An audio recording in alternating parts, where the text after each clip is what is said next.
नमस्कार मित्रांनो, मी सचिन शिंदे आपल्या समोर ध्यास वर्दीचा अकॅडमी युट्यूब चॅनल पाहतो. मित्रांनो, महत्त्वाच्या घडामोडी. मित्रांनो, आज तारीख आहे 19 जुलै. रोजचे 20 प्रश्न असतात. दररोज सकाळी 6:30 वाजता IMP करंट अफेअर आपण घेऊन येत असतो. ठीक आहे, आपण सुरू करूया आजचा पूर्णपणे करंट अफेअरचा व्हिडिओ. ठीक आहे मित्रांनो, कालचा प्रश्न होता, मानव वन्यजीव संघर्ष कमी करण्यासाठी महाराष्ट्र सरकारने कोणती AI संचलित प्रणाली वापरात आणली आहे? याचं उत्तर होतं मार्वेल नावाची प्रणाली संचलित आणली आहे. मित्रहो, आजचा आपण पहिला प्रश्न पाहतो. टेल्सा कंपनीचे भारतातील पहिले एक्सपिरियन्स सेंटर शोरूम खाली कोठे उघडण्यात आले आहे? तर ते मुंबईमध्ये उघडण्यात आलेले आहे. टेस्ला कंपनीचे भारतातील पहिले शोरूम मुख्य मुद्दे मुंबई BKC मध्ये उघडले. उद्घाटन देवेंद्रजी फडणवीस, देश आपल्या महाराष्ट्राचे मुख्यमंत्री प्रताप सरनाईक. 4,000 स्क्वेअर फीट मध्ये आहे, है ना. मॉडेल Y गाडी आहेत आणि खासियत काय, मराठी नामफलक आहे. ठीक आहे, ओके. दुसरा प्रश्न, प्रधानमंत्री धन धान्य कृषी योजना किती कालावधीसाठी राबवण्यात येणार आहे?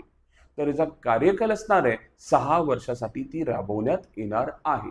इन डिटेल, प्रधानमंत्री धन धान्य कृषी योजना 25, मंजुरी 16 जुलै 2025, कालावधी 6 वर्ष, 100 जिल्ह्यांमध्ये अंमलबजावणी, 24,000 कोटी खर्च अपेक्षित आणि 36 विद्यमान योजना त्यात एकत्र करण्यात आलेल्या आहेत. ठीक आहे, धनधान्य कृषी योजनेमध्ये. ओके, चलो पुढे.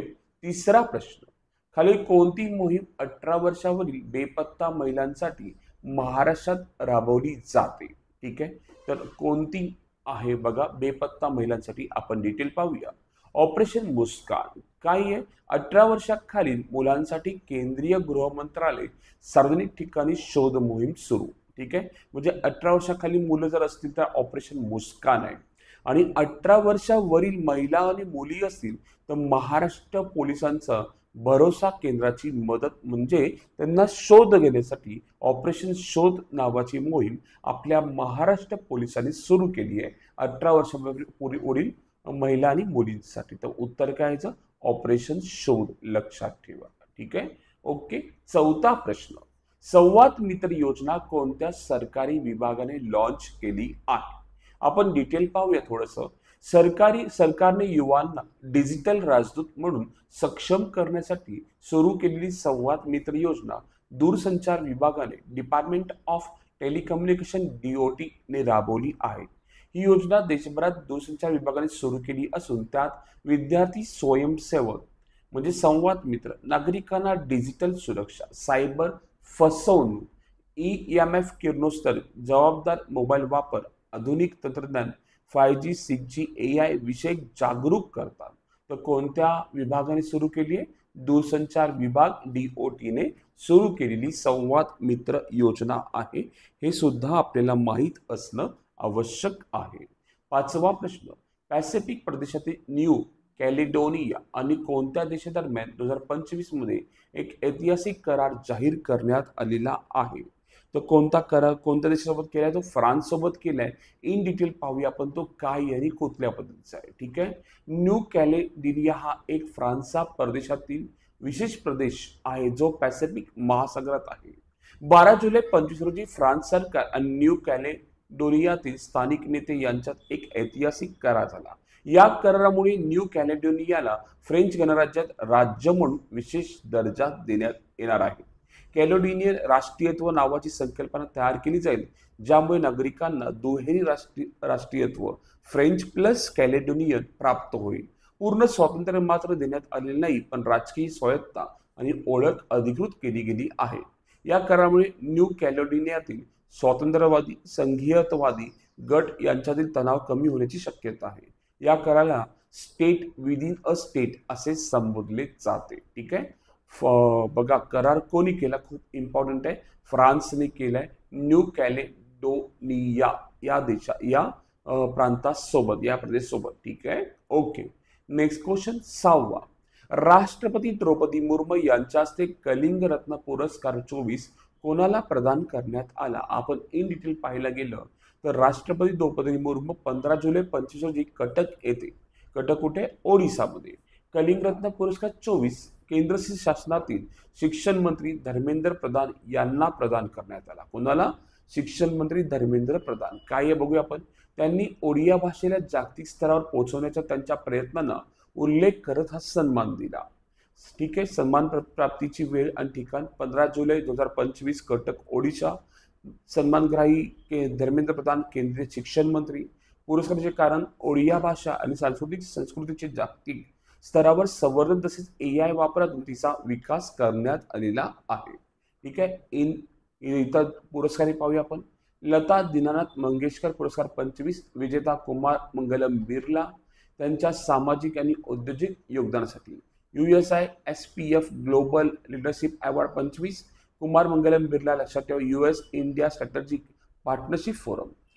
सन्मान अमेरिका भारत संबंध वृद्धिगत करण्यातील भूमिका. तिसरा companion order of Fiji Madhusudan Sai यांना मिळालेला आहे. मानवतावादी प्रयत्न आणि सेवाभाव फिजीचा सर्वोच्च नागरी सन्मान.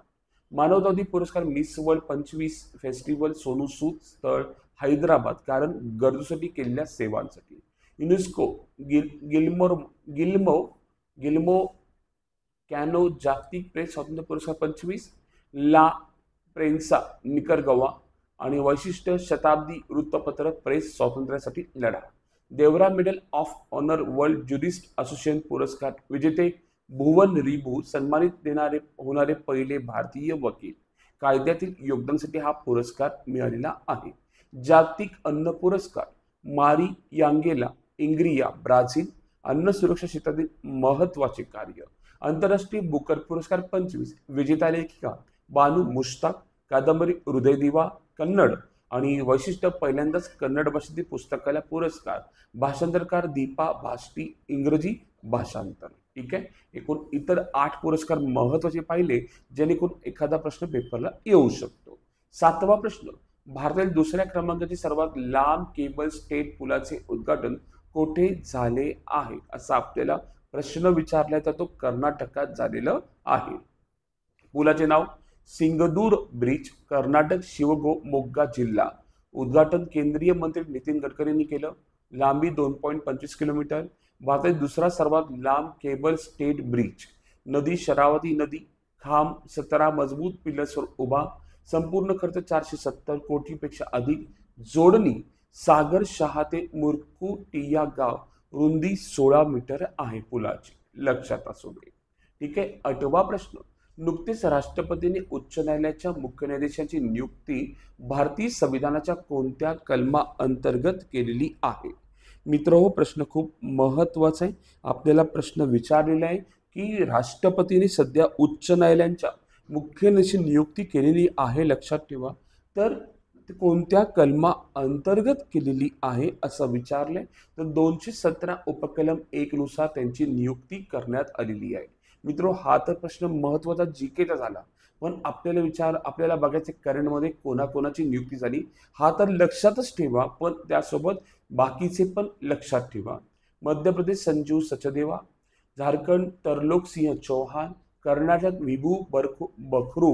गुवाहाटी आशुतोष कुमार. हे 4 लक्षात ठेवा. आणि पटना विपुल मुनुभाई पांचोली. हे 5 लक्षात ठेवा. मध्य प्रदेश, झारखंड, कर्नाटका आणि गुवाहाटी. 4था पटनाचे. ठीक आहे. नियुक्ती करणारे राष्ट्रपती द्रौपदी मुर्मू. ठीक आहे. भारतीय संविधान कलम 217 उपकलम 1 भारतीय संविधानाच्या कलमानुसार राज्याच्या उच्च न्यायालयाच्या मुख्य न्यायाधीश व इतर न्यायाधीशांची नियुक्ती राष्ट्रपती करतात. त्यासाठी सर्वोच्च न्यायालयाचे सरन्यायाधीश राज्यपाल संबंधित उच्च न्यायालयाचे मुख्य न्यायाधीश सल्ला घेतला जातो. अतिरिक्त माहिती पाहूया. भारताचे पहिले उच्च न्यायालय कलकत्ता उच्च न्यायालय स्थापना 1862. 2 उच्च न्यायालय त्याच वेळी स्थापन मुंबई आणि मद्रास. पण पहिलं कलकत्ता मानलं जातं, दुसरं मुंबई, तिसरं मद्रास मानलं जातं. ओके. पुढं 9वा प्रश्न. मेघालयातील जोवाई शहरात नुकताच कोणता पारंपरिक उत्सव मोठ्या उत्सवात साजरा करण्यात आला जो रोग निवारण आणि चांगल्या पिकांसाठी साजरा केला जातो? ठीक आहे. असा आपल्याला प्रश्न विचारलाय. हा सुद्धा आपल्याला माहीत असणं आवश्यक आहे. कारण की असे सुद्धा प्रश्न येतात की बाबा कोणता पिकासाठी साजरा केला जातो. उत्तर आहे बेहदेल खलाम. बेहदेल खलाम. स्थान जोवाई मेघालय समाज जयंती या समुदाय विशेषतः पान उपजमात। कालावधी 3 दिवस असतो। चांगले पीक यावे यासाठी करतात। रोग प्लेग वाईट शक्ती दूर जाव्यात। शब्दाचा अर्थ बेहेदन कला म्हणजे प्लेग दूर करणे। धार्मिक उत्सव हा उत्सव त्यांच्या पारंपरिक नियामतरी धर्माचे जतन करण्याचा एक भाग आहे। क्रीडा प्रकार उत्सव दरम्यान डॅड लावोकोर नावाचा पारंपरिक फुटबॉल सारखा खेळ खेळला जातो। लक्षात असू दे आपल्याला। 10वा प्रश्न, युवा आध्यात्मिक शिखर परिषद 25 कुठे आयोजित करण्यात आली आहे? ठीक आहे, आपल्याला प्रश्न 10वा विचारलाय कुठे आयोजित करण्यात आली, तर उत्तर आहे वाराणसीमध्ये आयोजित करण्यात आली। तारीख होती 18 ते 20 जुलै। सध्या चालू आहे। विकास थीम आहे विकास भारतासाठी नशामुक्त युवा। उद्देश तरुणांना सक्षम करणे, व्यसनमुक्त समाजाला प्रोत्साहन देणे। 11वा अजून डिटेल पाहूया आपण। जागतिक युवा कौशल्य 25। ठीक आहे मित्र, चुकून हा आलेला आहे, लक्षात ठेवा पॉइंट। ओके, पुढं 11वा प्रश्न, 25 या जागतिक सर्वोत्तम विमान कंपनीचा पुरस्कार कोणत्या विमान कंपनीला मिळालेला आहे? तर कतार एअरवेजला मिळालेला आहे। 12वा, टेल्सा कार कंपनीने भारतात पहिले शोरूम कुठे उघडले? तर ते मुंबईत उघडलेले आहे। भारताचा पहिला AI कॅम्पस कोणत्या राज्यात उभारला जाणार आहे? तर आंध्र प्रदेशमध्ये उभारला जाणार आहे। नुकतेच कोणत्या राज्याने कृषी समृद्धी योजना राबवण्याची घोषणा केली आहे? तर आपलं राज्य महाराष्ट्र। 15वा, स्वच्छ सर्वेक्षण 24-25 स्पर्धेत देशातील सर्वात स्वच्छ शहर कोणते ठरले आहे? असा आपल्याला प्रश्न विचारलेला आहे। कोणते ठरले आहे? तर मीरा भाईंदर ठरलेले आहे। नेक्स्ट क्वेश्चन 16वा, जून 25 महिन्यात ICC player of the month पुरुष पुरस्कार कोणाला दिला आहे? तर उत्तर आहे एडन मार्कराम या पुरुष आहेत। ते वेस्ट इंडिज देशाचे आहेत आणि अधीन जर पाहायला गेलं तर ती दक्षिण आफ्रिकेची आहे। ही फिमेल आहे, लक्षात ठेवा जिंकणारी, आणि हे मेल आहे। मी प्रश्न तुम्हाला काय विचारलाय? फक्त पुरुष विचारलाय, म्हणून उत्तर काय येणार? Option number 1। पण दुसरं पण लक्षात ठेवा, सॉरी मित्रांनो, पुरुष मेल आहेत आणि फिमेल मध्ये कोण आहेत? हेली आहे, लक्षात ठेवा। इथे दिले मी, हेली ह्या वेस्ट इंडिजच्या आहेत, लक्षात ठेवा। ठीक आहे, आणि अधीन जे आहेत, जे एडन जे आहेत, जे पुरुष आहेत ते दक्षिण आफ्रिकेचे आहेत। ठीक आहे, जून महिन्याचा हा पुरस्कार मिळाले मेल आणि फिमेल। मी पुरुष विचारलं म्हणून उत्तर ऑप्शन नंबर 1च बरोबर। जर दोन्ही विचार असेल तर दोन्ही बरोबर आलेलं असतं। ठीक आहे, आपल्याला माहित असणं आवश्यक आहे। 17वा, हॉकी प्रो लीग 24-25 साठी पॉलीग्रास मॅजिक स्किल पुरस्कार महिला गटात कोणी जिंकला आहे? तर दीपिका शेरावत यांनी जिंकलेला आहे। 18वा प्रश्न, थेट तेल उत्पादन करणारे भारतातील पहिले राज्य कोणते ठरणार आहे? तर ते आसाम ठरणार आहे। हे सुद्धा माहीत असणं आवश्यक आहे। 19, जागतिक युवा कौशल्य दिन कधी साजरा केला जातो? तर उत्तर आहे 15 जुलै रोजी साजरा केला जातो। 20वा, भारतातील पहिले डिजिटल नोमेड भटके गाव योक्तन हे कोणत्या राज्यात आहे? विचारलेले आहे, तर उत्तर आहे सिक्कीम मध्ये आहे। आणि आजचा प्रश्न आपल्या सर्वांसाठी, जगातील पहिले पारंपरिक ज्ञान डिजिटल ग्रंथालय कोणत्या देशाने सुरू केले आहे? पारंपरिक ज्ञान डिजिटल ग्रंथालय इंडिया, श्रीलंका, नेपाळ, भूतान। आपल्याला उत्तर सांगायचंय, उत्तर काय असणार आहे? उत्तर चुकू दे, उत्तर बरोबर असू दे, पण उत्तर पूर्ण सांगून घ्या। आणि मित्रहो, आज आपण इथेच थांबू। उद्या याच वेळी याच टाइम रोजी भेटू मित्रांनो। आणि उद्या आपल्याला सर्वांना माहिती आहे की रिव्हिजन लेक्चर आपण घेत असतो। Okay, thank you.